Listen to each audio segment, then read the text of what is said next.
Greetings, and welcome to the Microchip's Q3 Fiscal 25 Financial Results Conference Call. At this time, all participants are in a listen-only mode. A question-and-answer session will follow the formal presentation. If you require operator assistance during the conference, please press star zero on your telephone keypad. As a reminder, this conference is being recorded. It is now my pleasure to introduce you to your host, Steve Sanghi, CEO. Thank you, Steve. You may begin. Thank you, operator, and good afternoon, everyone. During the course of this conference call, we will be making projections and other forward-looking statements regarding future events or the future financial performance of the company. We wish to caution you that such statements are predictions and that actual events or results may differ materially. We refer you to our press release of today, as well as our recent filings with the SEC that identify important risk factors that may impact Microchip's business and results of operations.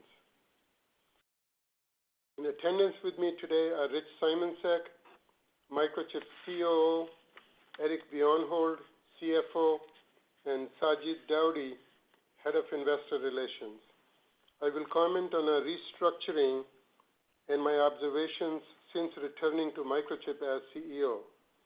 Eric will go over our third quarter fiscal year 2025 financial performance, and Rich will then review some product line updates. I will then provide an overview of the current business environment and our fourth quarter fiscal year 2025 guidance. We will then be available to respond to specific investor and analyst questions. Since I returned as Microchip CEO on November 18, 2024, I have spent a significant amount of time evaluating key aspects of Microchip's business. At the UBS conference on December 3rd, I described a 9-point plan to evaluate Microchip and make changes where needed to set the company on a course to achieve its previous premium status of performance. We're setting up an investor and analyst call on the morning of March 3rd to provide you with a comprehensive update on that 9-point plan. Today, I'll give you an interim report on several aspects of that plan. The first action was to resize our manufacturing footprint. After analysis, we have decided to close our Tempe fab, known as Fab 2. Currently, we are in the process of building the material to provide the buffer required before we transfer the processes and products to our other two fabs. 70% of this product is already qualified at these other fabs. Our other two fabs, namely Fab 4 in Gresham, Oregon, and Fab 5 in Colorado Springs, are working on rotating time-off schedules. This reduces the capacity but leaves the fabs in a position to ramp capacity when needed on a very short notice. In our back-end facilities in Thailand and Philippines, we're managing capacity by taking shutdown days and reducing the number of employee hours and days of work. In the rest of our smaller plants worldwide, there is a plan for each plant based on the specific demand in each plant. Some of them are running at capacity, while others are working shortened weeks. The second action was to reduce our inventory. Our inventory at the end of December 2024 was 266 days, up from 247 days at the end of September 2024. Our target inventory is 130 to 150 days. On March 3rd, I will project out for you the inventory reduction plan as an example from December 2024 to the end of fiscal year 26, which is March 31, 2026. We are currently expected to be able to reduce our inventory balance by approximately $250 million, which will liberate cash from this inventory reduction. The third action was a review of our mega trends and TSS and recommend any changes. I will provide an update on this topic on March 3rd. The fourth action was business unit by business unit deep dive. This is still underway, but I already know that we will reorganize some of our business units for greater efficiency and synergy. In the process, we will combine a few groups together. The fifth action was a review of Microchip's channel strategy. I have reviewed our channel strategy and we have made two changes. First, when we give a demand creation registration to a distributor on a design socket, we historically have kept that demand creation flag forever. Going forward, we will change that flag to demand fulfillment after a given number of years. This will incentivize the distributor to present our new products to customers instead of sitting on a higher margin and exposing the socket to competitors. The second change is we had been providing industry-high fulfillment margins for distributors. We have lowered the fulfillment margins, which will bring it to a level that is still on the higher end of what our competitors provide. The sixth point of evaluation was to strengthen our customer relationships. We have targeted the top 1,000 customers with an urgent focus on the 256 customers. Many of them have already been approached and visited, or the customers visited us. We are giving customers a chance to communicate candidly with us, showing empathy and care, and then engaging with them to support them on their new designs. Our goal is to put our customers first and win their hearts and design opportunities with our products, technologies, support, and care. Points 7 and 8 were our long-term business model and operating expenses. I will provide an update on these topics on March 3rd. The ninth and final area was the CHIPS Act activity. We are currently paused, waiting for the new administration to restaff the CHIPS office. We will then re-engage when the time is right. With that, I will pass it to Eric Bjornholt. Eric? Thanks, Steve, and good afternoon, everyone. We are including information in our press release and in this conference call on various GAAP and non-GAAP measures. We have posted a full GAAP to non-GAAP reconciliation on the investor relations page of our website at www.microchip.com and included reconciliation information in our earnings press release, which we believe you will find useful when comparing our GAAP and non-GAAP results. We have also posted a summary of our outstanding debt and our leverage metrics on our website. I will now go through some of the operating results, including net sales, gross margin, and operating expenses.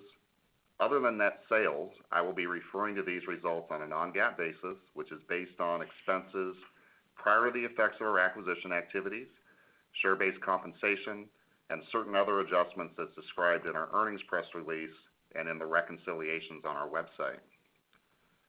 Net sales in the December quarter were $1.026 billion, which was down 11.8% sequentially. We have posted a summary of our net sales by product line and geography on our website for your reference. On a non-GAAP basis, gross margins were 55.4%, including capacity underutilization charges of $42.7 million, as we are aggressively managing production activities to adjust to challenging business conditions. Operating expenses were at 34.9% of net sales, and operating margin was 20.5%. Non-GAAP net income was $107.3 million, and non-GAAP earnings per diluted share was 20 cents. Please note that our operating expenses increased in the December quarter and will further increase in the March quarter due to a predominant portion of our employees coming off the pay cut that we had been on for about 9 months in the late November, early December 2024 timeframe.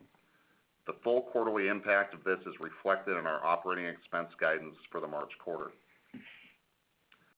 On a GAAP basis in the December quarter, gross margins were 54.7%. Total operating expenses were $530.5 million and included acquisition and tangible amortization of $122.6 million, special charges of $3.5 million, and share-based compensation of $42 million and $4.3 million of other expenses. The GAAP net loss was $53.6 million, resulting in a loss per share of 10 cents. Our non-GAAP cash tax rate was 19.9% in the December quarter.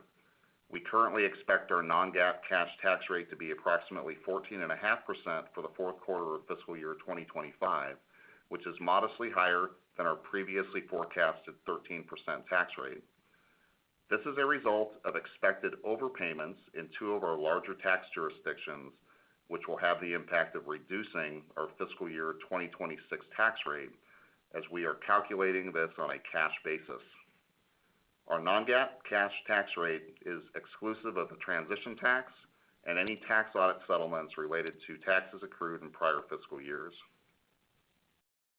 Our inventory balance at December 31st, 2024 was $1.356 billion, which was up $16.7 million from the end of the September 2024 quarter. We had 266 days of inventory at the end of the December quarter, which was up 19 days from the prior quarter's level. At the midpoint of our March 2025 quarterly guidance, we would expect both inventory dollars and inventory days to decrease from the December 31st, 2024 levels. We also continue to invest in building inventory for long-lived, high-margin products whose manufacturing capacity is being end-of-life by our supply chain partners, and these last-time buys represented 18 days of inventory at the end of December. Inventory at our distributors in the December quarter was at 37 days and was down 3 days from the prior quarter's level. Distribution took down their inventory holdings in the December quarter as distribution sell-through was $118 million higher than distribution sell-in. Our cash flow from operating activities was $271.5 million in the December quarter. Our adjusted free cash flow was $244.6 million in the December quarter. As of December 31st, our consolidated cash and total investment position was $586 million, which is higher than normal due to the timing of the maturity dates of some of our commercial paper that did not occur until early January, which was used to pay down debt after the end of the December quarter. We retired $665.5 million in convertible bonds that matured in November 2024. In the December quarter, we also issued $1 billion in investment-grade bonds with a 4.9% coupon maturing in March of 2028, and $1 billion in investment-grade bonds with a 5.05% coupon maturing in February 2030. We used the proceeds of these bond offerings to retire our $750 million term loan and pay down a portion of our commercial paper balance. Our next debt maturity is a $1.2 billion bond maturing in September 2025. The debt issuance this past quarter will give us ample room to retire our September 2025 bond with our line of credit or commercial paper programs. As a result, we have taken the refinancing risks off the table for the $1.2 billion maturity. Our net debt increased by $33.6 million in the December quarter. Our adjusted EBITDA in the December quarter was $274.9 million and 26.8% of net sales. Our trailing 12-month adjusted EBITDA was $1.64 billion. Our net debt to adjusted EBITDA was 3.78 at December 31st, 2024, up from 1.27 at December 31st, 2023. Capital expenditures were $18.1 million in the December quarter. Our expectation for capital expenditures for fiscal year 25 is about $135 million, and we expect fiscal year 2026 capital expenditures to be lower than that as we have a lot of capacity to grow back into, as well as capital that we purchased during the upcycle that has not been placed in service yet. Depreciation expense in the December quarter was $40.4 million. I will now turn it over to Rich, who will provide some commentary on our product line innovations in the December quarter. Rich. Thank you, Eric, and good afternoon, everyone. Our strategic investments continue to strengthen our position across key growth markets.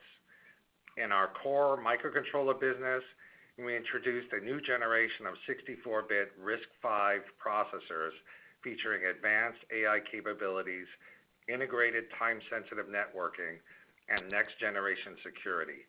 These processors deliver exceptional reliability for factory automation and secure data processing applications, particularly where real-time communication is critical.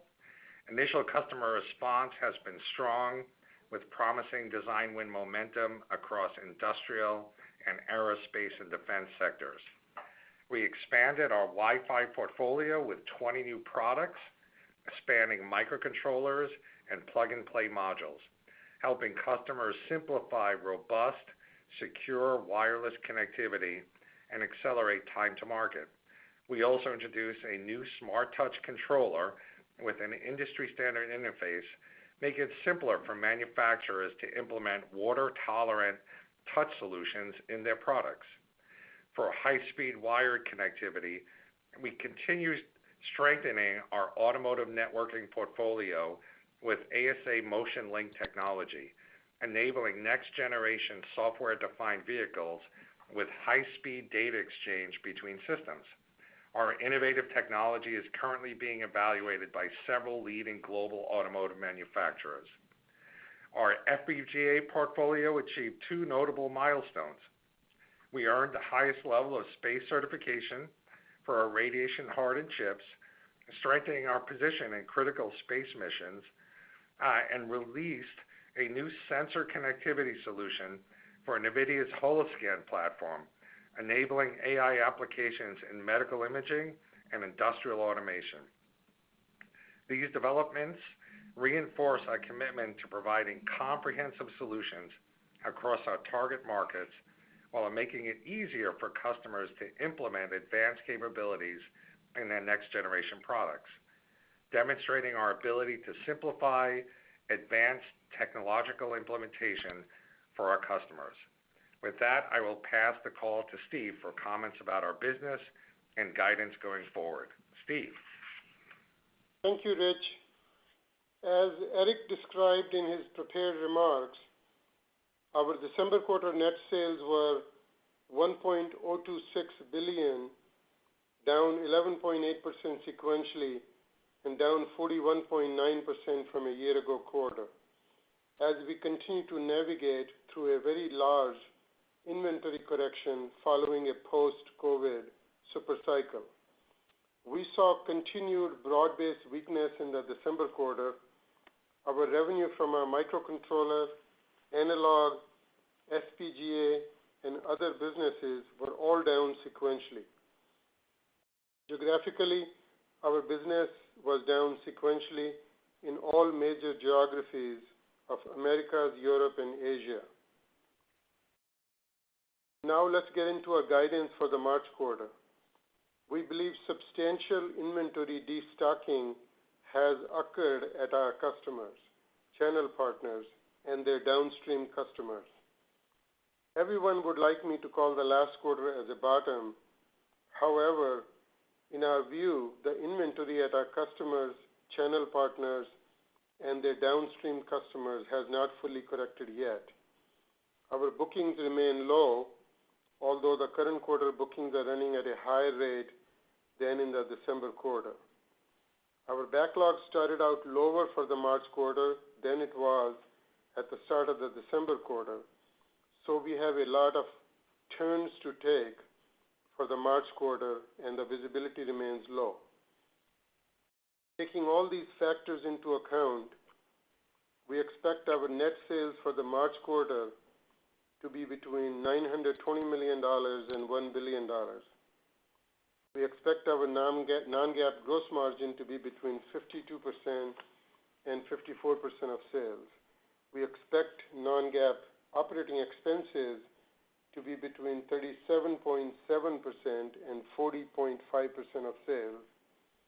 We expect non-GAAP operating profit to be between 11.5% and 16.3% of sales. We expect our non-GAAP diluted earnings per share to be between 5 cents and 15 cents. We are laser focused on our 9-point plan The mega trends and customer portion of that plan entails aggressively winning designs at the customers and then pulling them through the funnel to generate growth. We believe that as the remaining excess inventory is consumed at our customers and distributors, we are well positioned to provide above-market growth in our net sales. Now let me provide update on our capital return program for shareholders. We are essentially returning 100% of our adjusted free cash flow to investors in the form of dividends right now.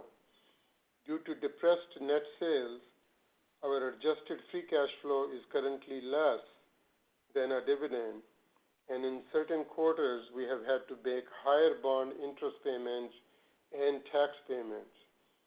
Bond interest payments are made every 6 months, so every other quarter this impacts our adjusted free cash flow and results in our dividend exceeding our adjusted free cash flow. As we begin to liberate cash from our inventory, coupled with very low capital expenditures, we expect to bring the free cash flow above the dividend. In future quarters, we intend to use the excess cash to bring our borrowings back down to at least the levels they were at before our dividend exceeded our adjusted free cash flow. With that, operator, will you please poll for questions? Thank you. We will now be conducting a question and answer session. If you would like to ask a question, please press star 1 on your telephone keypad. A confirmation tone will indicate your line is in the question queue. You may press star 2 if you would like to remove your question from the queue. For participants using speaker equipment, it may be necessary to pick up your handset before pressing the star keys. One moment, please, while we poll for questions.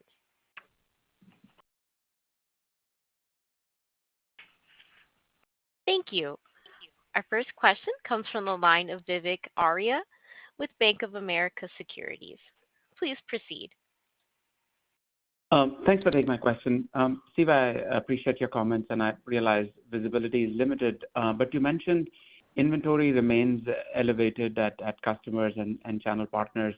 Could you share with us, where the hotspots are by end market or by the kind of product? Is it like worse in industrial or microcontrollers, et cetera? And do you think that this is the inventory issue specific to Microchip, or do you think those customers and channel partners have kind of excess inventory from your competitors also? Because many of them seem to be indicating a lower level of concern than you are indicating. So I think the answer to your first part of your question, which is, by end markets or by product line, the inventory is high pretty much across the board, and it's not different by end markets. What it is different is slightly by direct or distribution. Our distribution customers' inventory is getting a lot closer to where they historically would be. And if, just in the quarter past, our sell-in revenue was $118 million lower than our sell-through revenue. On GAAP, we report on sell-in, but distribution sold out $118 million more. And they've been doing this kind of number for the last few quarters. So the distribution inventory is getting a lot closer to getting corrected. But the direct inventory at customers is still high. And part of that reason is, when the supply was really tight, we were serving our large direct customers sometimes preferentially over the broad-based distribution customers. And the number 2 reason for our customers having higher inventory is that we dismantled our non-cancelable program called PSP 2 quarters or so later than our competitors did. So therefore, we continued to ship for 2 more quarters, and when the business eventually fell at our customers, they had higher inventory of our products than potentially our competitors. Hopefully that answers your question. Even just as a follow-up, What would you say is the earnings power for Microchip over the next year? In this last fiscal year, with the March guidance, it's about $1, $1.30-ish or so. So even if we start assuming some level of seasonal rebound over, at some point over the next several quarters, should we be thinking $2, $3? What is the kind of earnings power, right, in the medium term for the company? Because I imagine you are, justifiably prioritizing cash flow, and you will probably keep fab utilization low, and then the need to get OpEx back to a reasonable level, right, would also influence. So just how do you think about earnings power for the company over the next, year to 2 years or so? Thank you. Well, you're right on all that, but putting numbers around it, I don't really have it. We don't guide that far out. But I'll pass it on to Eric and see if he has something to add. Well, Steve's right. We guide a quarter at a time. We are working through Steve's 9-point plan, and obviously he's talked a lot about what we're doing in manufacturing. OpEx in the long-term business model, that is still to be set, and we've got some more work to do on that, and we'll share more details with the analyst and investor community on March 3rd. So it's hard to answer that question, I think, as you knew when you asked it, and we think we are positioned, as Steve's prepared remarks said, for above market growth, but we need to get through this inventory correction to start seeing the benefits of that, and we've got a lot of confidence in our long-term business and what it can drive from an operating margin perspective and cash flow perspective, but we're not quite out of this yet. Thank you.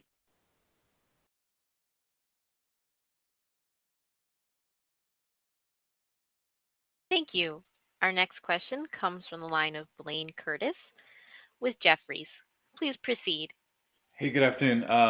2 questions. I just want to ask, I know you don't want to forecast the revenue slope back, but maybe can you walk us through the gross margin a bit? Because I think it stepped down more. Obviously, you said days and dollars would come down in inventory, but is there some level that you want to get to give us some reference as to how long this may be depressed before it comes back with revenue?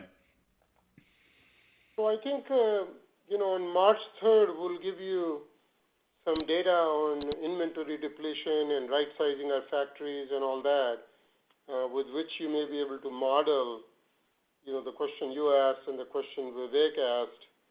We don't really have it today, but what I would like to highlight is, even for the, current quarter, we're guiding a gross margin of midpoint of 53%. Many of our competitors don't do that in good times. So that's extremely good gross margin. Now, operating expense at about 39.1%, which is the midpoint of what we guided today, is quite high compared to our historical, and that's driven by really, adding a lot of people at the top of the cycle when assumption was the business just keeps going. So we have a correction there to do, and I'll be able to talk to you more about it again on March 3rd. And the gross margin of 53% is with very, very low factory utilization that we're running today. And where our gross margins historically have been. There's absolutely no reason why gross margins do not return to a historical numbers, not the historical high, which was really at the peak of the cycle and, had expedite charges and price increases and all that in. But leaving that time frame out, we should be able to get to our historical gross margins. And with correcting the operating expenses, you should have really a beautiful P&L, which I'll give it to you as a long-term target on March 3rd. Thanks. And then I wanted to ask you on the growth side, that's always been a debate for the company. I'm just kind of curious, your renewed perspective here coming back. You mentioned some moves with the distribution channel to kind of incentivize demand creation. Do you think when you said the company can outgrow the market, is that going to be a work in progress, or you think that's what it is today and these moves would kind of add to that? I don't know if I can separate those two. I think, our mega trends design wins are, higher than a non-mega trend design win. I think we have shared some data in the past with you. They're about 2x the normal. So we also went through an environment during super cycle of COVID where all customers, engineers were doing is trying to find alternate parts or really fit whatever product we had available for them into their design and requalifying them. So kind of not much new designs happened for a couple of years. Our customers are re-engaged doing new designs. They are in various parts of the funnel, and when they go to production, that really a model will show that our business grows from that. And then the other thing is the inventory depletion, both at the customers and channels. And when that inventory depletes, then customers start buying their full consumption rate, then that will increase revenue. Combine those two together, we don't really have any concerns about the long-term future. It's just we got to get through this. I think we're getting close, but industry has been saying getting close for about a year. So I don't want to really spell out any quarter to be the bottom, but we ought to be getting quite close. Gotcha. Thank you. Thank you. Our next question comes from the line of Harsh Kumar with Piper Sandler. Please proceed. Yeah, hey, Steve, good to see you back. I had a quick question on OpEx. Sounds like from the answer you just gave to Blaine, I think you said that OpEx will come down from the current level in absolute dollars. Is that a fair assumption? That's my clarification question. And then on the 9-point program that you have, are you assuming that the environment will stay the same, or are you baking in some level of recovery at some point in time this year or next year? It's got to come back at some point in time, but I'm curious if you're baking that into your assumption or just keeping the environment the same. We are baking it in our assumption.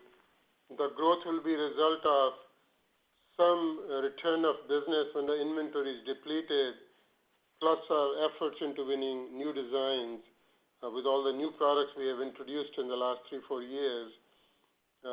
Many customers are sitting on significant designs, but they didn't complete them or launch them in an environment when they had a lot of inventory.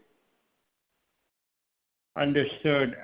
I had another question, maybe not so easy, but could you take me through the process of how your organization would even try to gauge the correct level of channel inventory or direct inventory in this kind of an environment where things are dynamic, they're moving around, mostly going down, but still moving around a lot? I'm more curious about the process to understand how you would try to get to the right answer here. So I think historically, over 20-25 years, our channels on the average worldwide would have an inventory which is about 2.5 to 2.7x, what they ship out to their customers in a given quarter.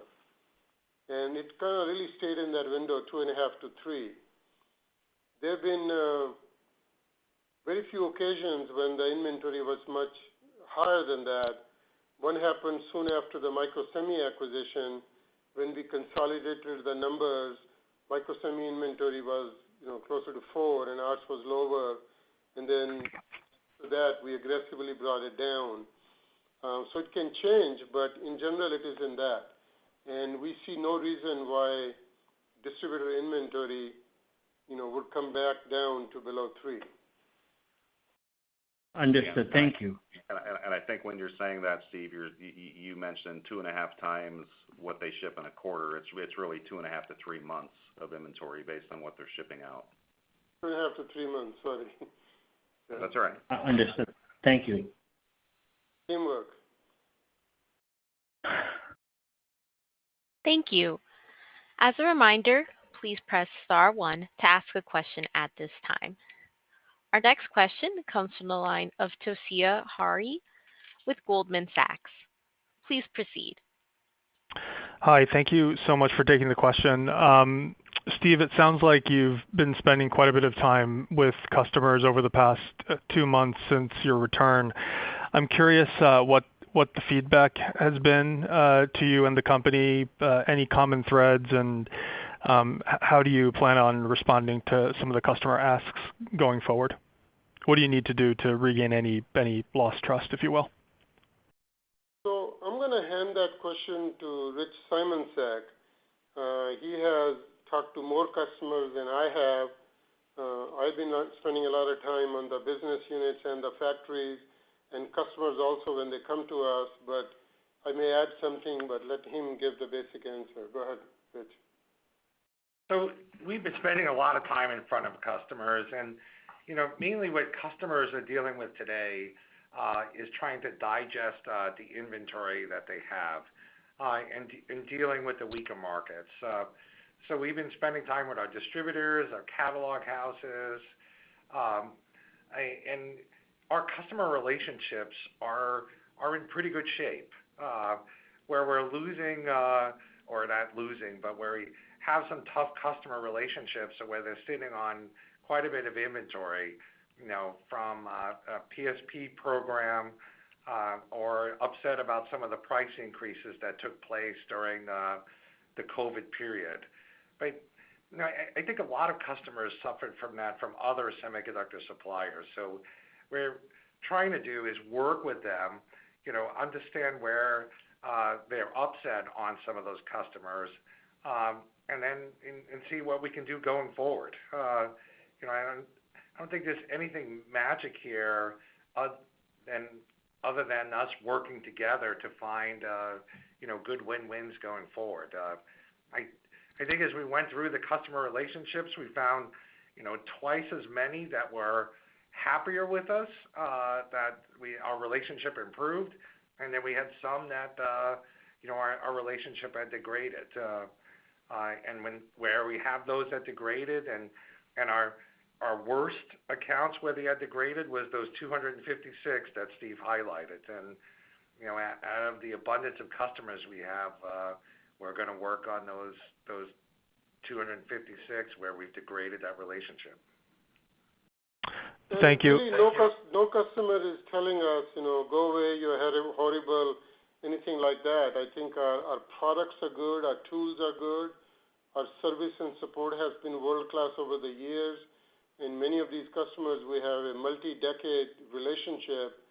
So it's kind of just, they're a lot, they got hurt. Some of them got hurt during the super cycle one way or the other, either with pricing or not getting enough product or getting too much product and have inventory. And just hurt feelings have to be soothed, and time heals and discussion and talk heals, and we're largely getting those customers back designing with us.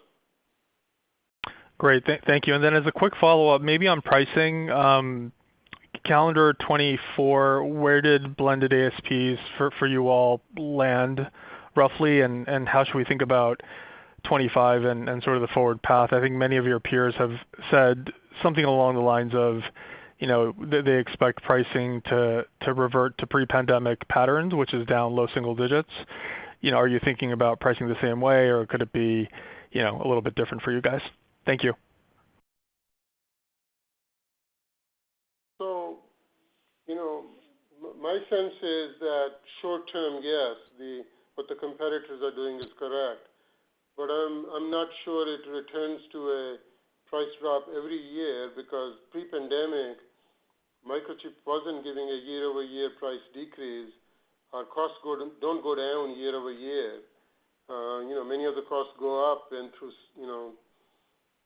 efficiency gains and yield improvements and others, you got to get back your margin. So the price drops, every year was really thing of the past. But short term, I think we increased prices quite a bit over the past 3-4 years, and some price reduction in the low to mid single digits near term is appropriate. Thank you. Thank you. Our next question comes from the line of Vijay Rakesh with Mizuho Securities. Please proceed. Yeah, hi, thanks, Steve. And just a quick question.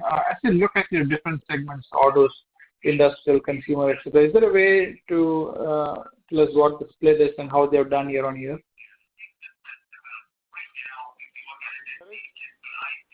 So we break out our end markets once a year, DJ. We do that at the end of the fiscal year, which will end in March, and so we'll provide more color on that, probably in the kind of early May timeframe when we release our year-end earnings. So don't have it to share today. Really, all end markets have been weak. We've highlighted a few things that have been stronger over this period of time, and not a whole lot of change there, right? But overall, industrial and automotive have been weak. That's consistent with what you're hearing from everybody else. Got it. And then on the inventory side, is there any risk of inventory obsolescence or write-down, given you're seeing some disintermediation with other solutions, I guess? Thanks. So, we've been taking pretty significant inventory reserve charges, and so those have been reflected in the gross margin and our expectation for gross margin this quarter.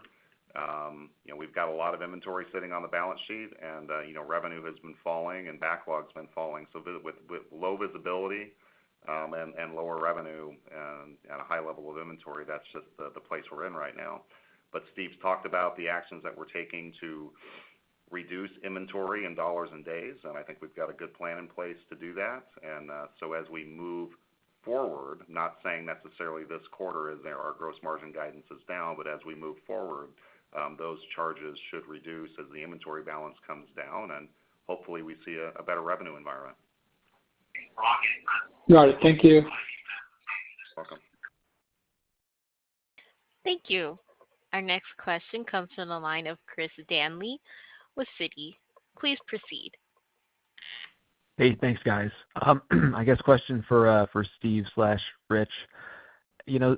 Steve, as you've been there for 3 months now, is there anything you see that's gone wrong that is not fixable?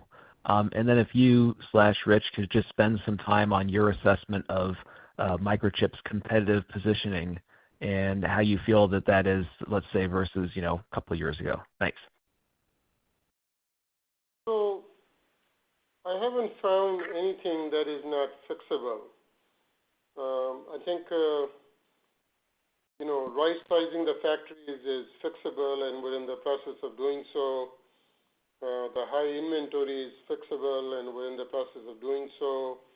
As we're doing these various business unit by business unit reviews, some business units have flourished, some of the others have atrophied, and we need to move some things around to put our resources, take them away from lower performing business units and put them in the high performing business units. So some optimization needs to be done, so that is fixable. We compete in a lot of different businesses: microcontrollers, analog, data center, automotive, aerospace and defense, and all that. And in any business unit or any end market, you'll find, God, we should have this product or this feature. We don't have it yet. Somebody else has it. And internal discussion would be how we can plug that gap. But at the same time, we have products with some differentiating features that our competitors don't. But no, I haven't found anything that is not fixable. But anytime you find a product hole, it does take, 2 years of development to plug that hole. So I think, Great. but in general, I haven't really found anywhere,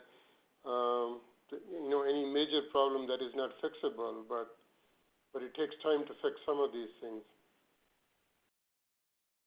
Okay. And the competitive positioning question, and then I'll go away. Rich, you want to answer that? Yeah, you know what? I think in our analysis of that, in our surveys of that, in our discussions with our distributors, the feedback we're getting, we're predominantly holding our own in that competitive positioning. We're still working through it. I think what's confusing right now, because of inventory, you lose visibility in terms of where some of those customers are when you have a large swath of customers. Microchip has about 120,000 customers. So obviously we can't touch 120,000, but we're touching all of the focus ones and dedicated ones that we have. And the relationships are still strong. And we have customers that are still coming through and working with us. So I don't see anything majorly broken on that customer front. We need to work on relationships, but there's nothing fundamentally broken. Like I said earlier, I think most customers were just unhappy about how the whole COVID period went and how they built up inventory. We did find, which was quite fascinating, that our smaller customers, medium and smaller customers, when material was finally available to them, instead of buying 1 year or 12 months, they may have bought 24 months. So they bought a little bit extra on the smaller and medium customers, and so it really varies depending on the market and the customer base. Got it. Thank you. Our next question comes from the line of Joe Moore with Morgan Stanley. Please proceed. Oh, great, thank you. Of the 266 days of inventory, can you talk about how much of that is from the internal fabs? I think you had given a number that it's over 300 in the past, and then I had a follow-up on that. So I think internal fabs were 288 or something. Eric, you have the breakdown? It's in that range. I'd have to pull up a spreadsheet to look at it, but it's in that range. The internal fabs are higher than what it is on the foundry and system side of the business.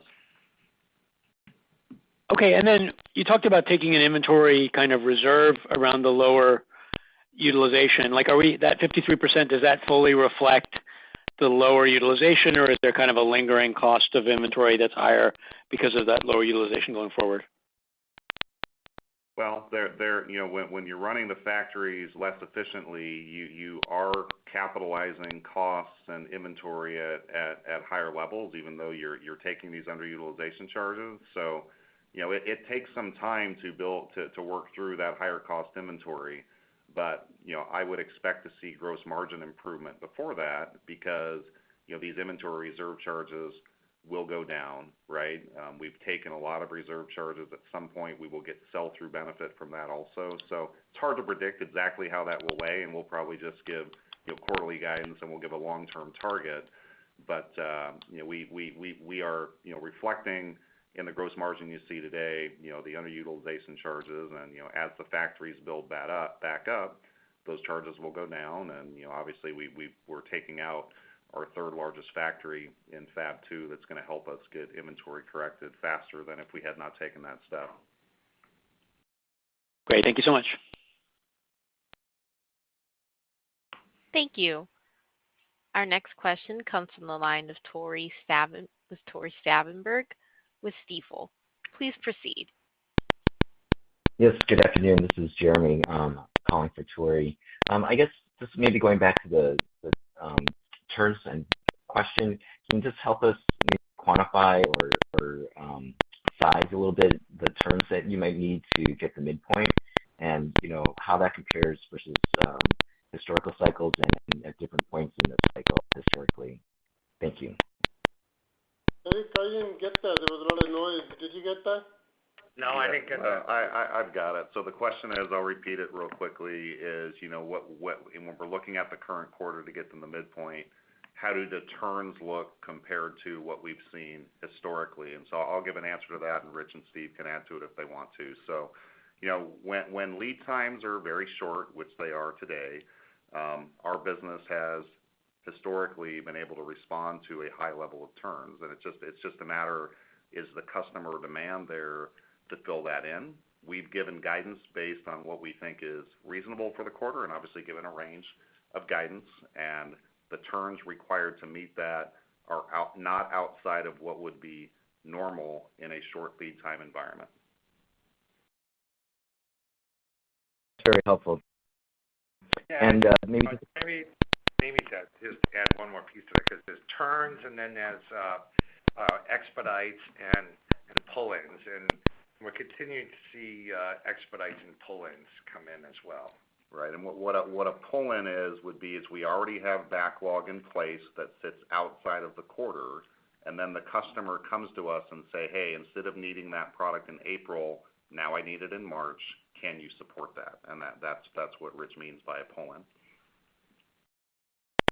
That's very helpful. Thank you. And maybe a quick question on the new product side. Can you give us, on the RISC-V processor, can you help us maybe size the opportunity here, both in the near term and the long term? Maybe in the near term, when we can see initial revenue contribution, and in the longer term, how big could this potentially get as you look out 3 to 5 years? Thank you. Yeah. So we haven't forecasted overall revenue impact to Microchip, but we're seeing is a great many customers building development environments and asking for help with software and understanding of that product portfolio. And so we've seen customers now start to build out development groups and design groups around this platform of products and starting to design them in to different applications. And so we haven't announced any of those design wins yet, but the level of activity is quite high.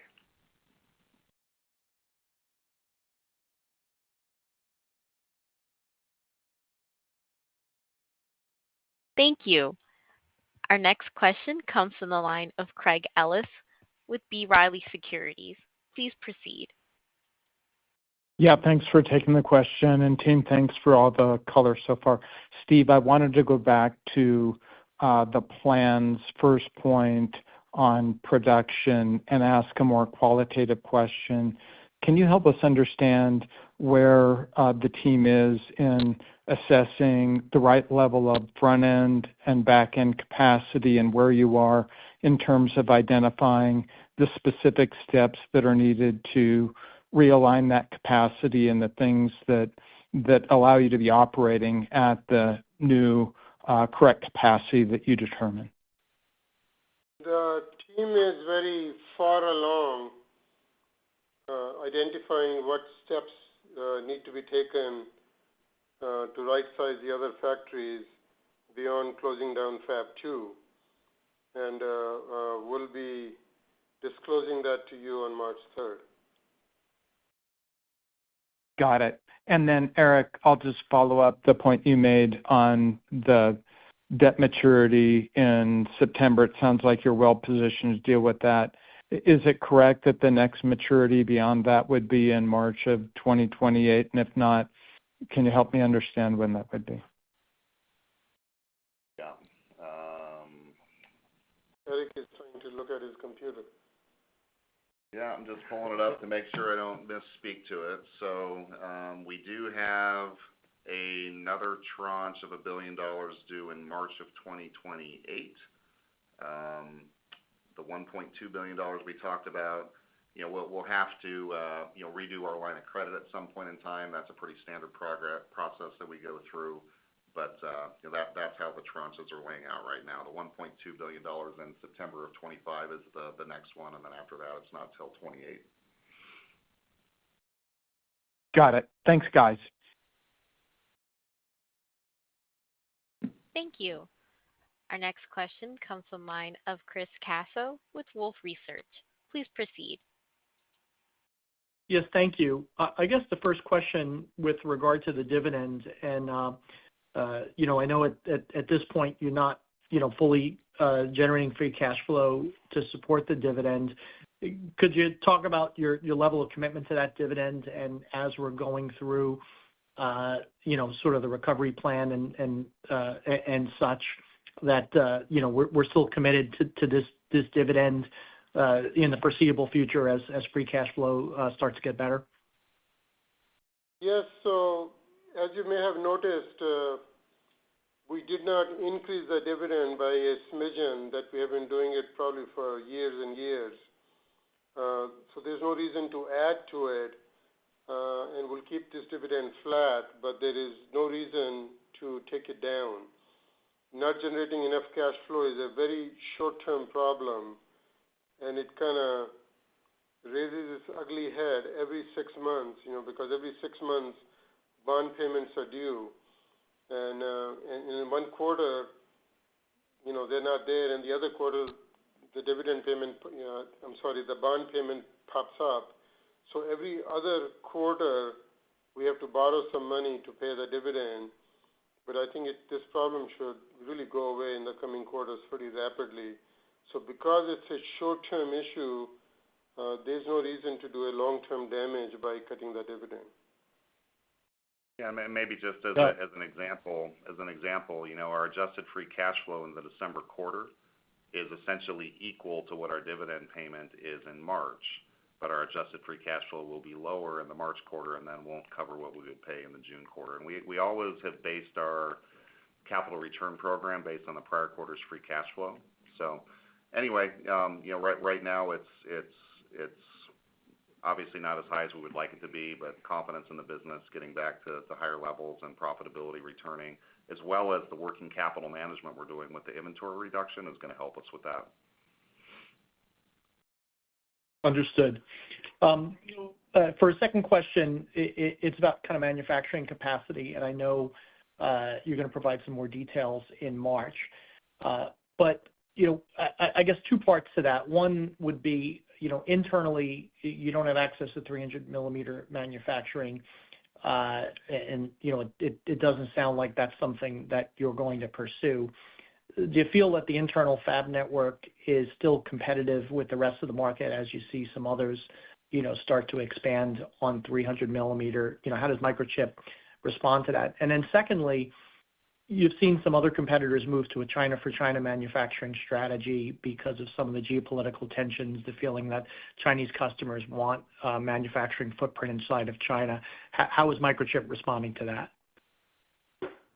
So let me take those. The first one on 300 millimeter, we use a substantial 300 millimeter capacity at our foundries. So a fair amount of our business today in various business units is on 300. It's just not internal, it is external. And I will tell you that, many of our competitors who make 300 millimeter, with all the underutilization, all the cost to ramp it, and, the time it takes to develop the technology, when you look at the total cost of ownership, I think their experience in total cost of ownership is really no better than us buying a very well-known running technology with high yields, at the professional foundry. So I think we're pretty happy with that. There was a point 2-3 years ago when foundries were telling us they wouldn't be adding more trailing edge capacity. All their investments were going to go into the advanced technology. So at that point, we were concerned about whether there'll be enough capacity for 300 millimeter for 90 nanometer, 65 nanometer, and 40, specifically those three technologies. And at that time, we were pursuing building a fab in U.S. And getting some money from CHIPS Act to do so. And as we were engaging with government and all that to do that, the business is fell, and our foundries business is fell. Now today, you can buy as much 40 nanometer, 65 nanometer, and 90, as you want. And then the factories told us that this will be no longer a problem. And in fact, some of them are investing in additional 40, 65, and 90 for the future. So therefore, for us to spend multi-billion dollars, probably a $5 to $6 billion investment to build a 300 millimeter factory, which will take a decade plus to fill it, and you'll have low utilization in the beginning, I think that cost of ownership equation just does not work. And the second part of your question was on China for China strategy. We have a China for China strategy also, and I'll talk about that also on March 3rd. Thanks. Thank you. There are no further questions at this time. I would like to pass the call back over to Steve for any closing remarks. We want to thank all the investors and analysts who attended the call, and thanks for your support over many, many years when I was the CEO. And I have just gotten back, and things are going to improve rapidly. So please be patient, and I thank you for your support. Bye. This concludes today's teleconference. You may disconnect your lines at this time. Thank you for your participation.